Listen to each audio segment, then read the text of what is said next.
Hi there, my name is Liz and welcome to my channel. If you are new here, I post home decor content every Sunday and Wednesday, from affordable decor and DIYs to shop with me videos. So if that's the kind of content you like to see, make sure you hit that subscribe button down below so that you don't miss out on future videos. So in today's video, I am bringing you along for part 2 of this DIY thrift flip. If you guys missed last week's video, I picked up these beautiful candlestick holders from an antique store last weekend, 2 weekends ago I guess now, and I was really wanting a set of brass candle holders, but I found these silver ones for $20, which I thought was a really great price, and I figured that I could DIY the brass part. So it didn't work out so well for me last week. I think I just had a really weird experience with Rub and Buff, so I got another bottle of Rub and Buff, and I also got this other kind of like waxy metallic-y paint in case the Rub and Buff doesn't work again for me. So either way, we are going to turn these babies into a beautiful goldy, brassy looking set of candlestick holders. So let's get into it.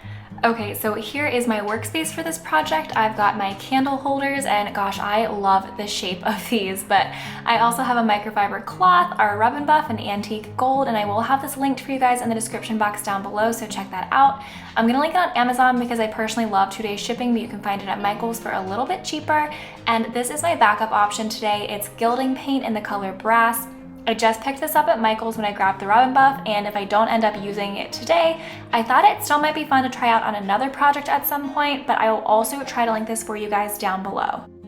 So last time I tried to use Rub and Buff on these candle holders, it came out really grainy and didn't really stick to the candle holders. It was a hot mess, and it honestly ended up looking really terrible. So based on what I've read online about Rub and Buff, it seems like I just had a bad tube or something, so I wanted to give it one more shot here.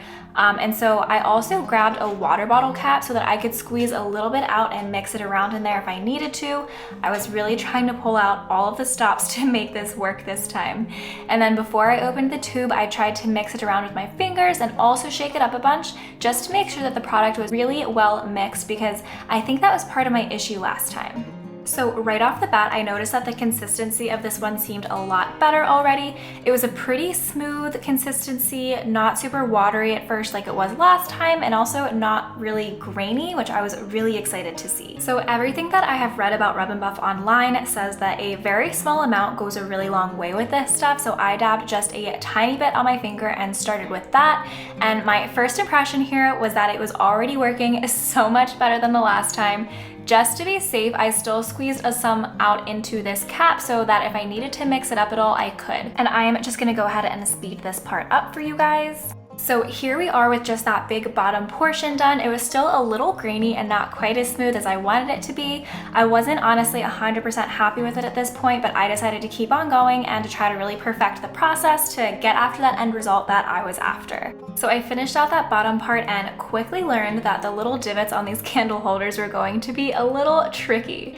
I think a small paintbrush might be helpful with a piece like this that has a lot of curves and like little crevices to get into. I also learned that a little does go a long way with Rub and Buff. I think that's why I got a little grainy texture in some spots initially. I just used too much and didn't rub it out as much as I should have. But if you really only use a super small amount and rub that in, it does work really well. But I will say there was definitely a learning curve for me in figuring out how much was too much to use in one spot.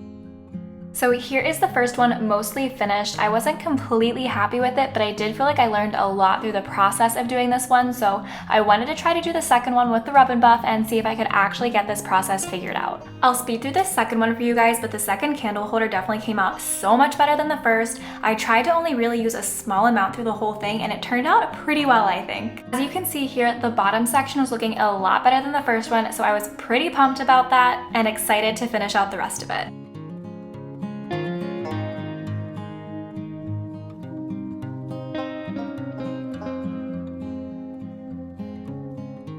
So I continued with the second candle holder, and I learned that if it looked like there was too much Rub and Buff on the candle holder in any one spot, I just really kept rubbing it out and it would eventually smooth it out.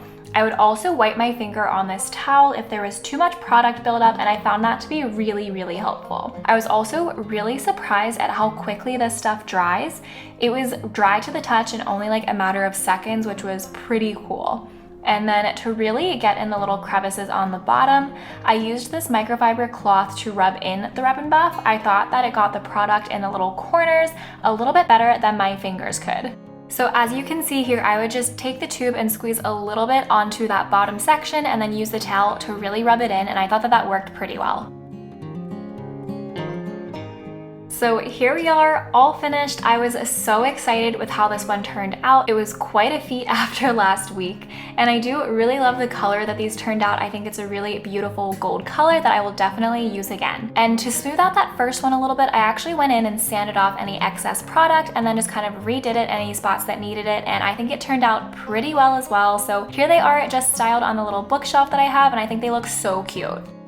Okay guys, so I am so pumped that the candlesticks actually worked out this time. I was really frustrated the last time I tried it out, but I'm so happy that it worked this time, and I cannot wait to have these displayed throughout my house as decor. So thank you guys so much for watching this video today. If you did enjoy watching it or you found it helpful, please give it a big thumbs up down below so you like the video, and also subscribe to my channel so that you don't miss out on future videos. I hope to see you guys next time.